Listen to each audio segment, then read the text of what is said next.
Vier resistors, P, Q, R en T in die stroombaan is identies. Die sel het 'n EMK en weglaatbare interne weerstand. Die skakelaar is aanvanklik gesluit. Skakelaar S word nou oopgemaak.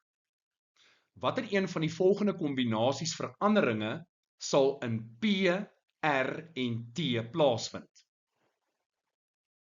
Die korrekte antwoord is D. Stroom neem af in P en T en neem toe in R.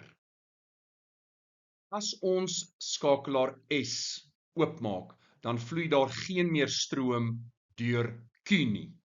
So ons het een minder weerstand in daardie parallelskakeling. So hierdie parallelskakeling se weerstand gaan toeneem en gevolglik gaan die totale weerstand van die stroombaan toeneem.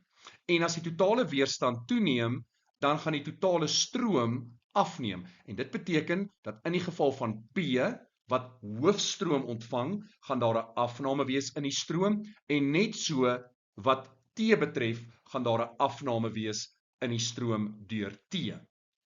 As dit kom by R, is dit 'n bietjie meer ingewikkeld, maar kom ek probeer dit so eenvoudig as moontlik te hou.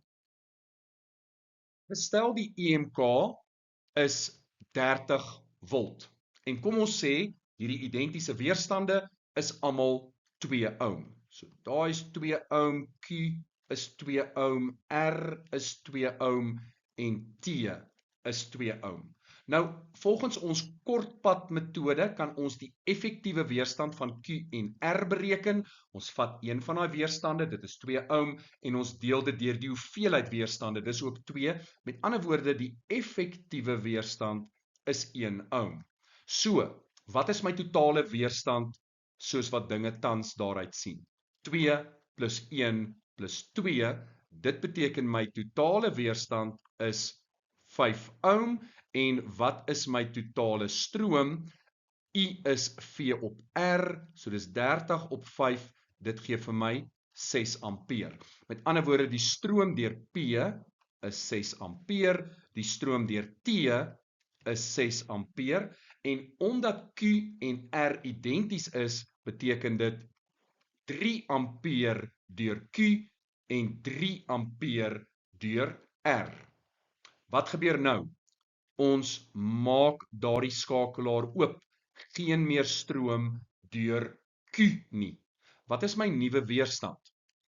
2 plus 2, want hierdie R is nou in serie geskakel met die res, plus 2. Met ander woorde, my nuwe R totaal is 6 ohm. Daar's 'n toename in die weerstand.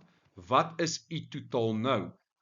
30, want daai 30 bly konstant. Daar's vir ons gesê, interne weerstand ignoreer ons vir die battery en ons deel dit deur R totaal wat 6 is en dit gee vir ons 5 ampere. Met ander woorde, 6 ampere neem af na 5 ampere toe. Hierdie 3 ampere neem toe na 5 ampere toe en hierdie 6 ampere neem af na 5 ampere toe. En dis hoekom ons sien dat daar 'n afname is in die stroom deur P en T, maar 'n toename in die stroom deur R.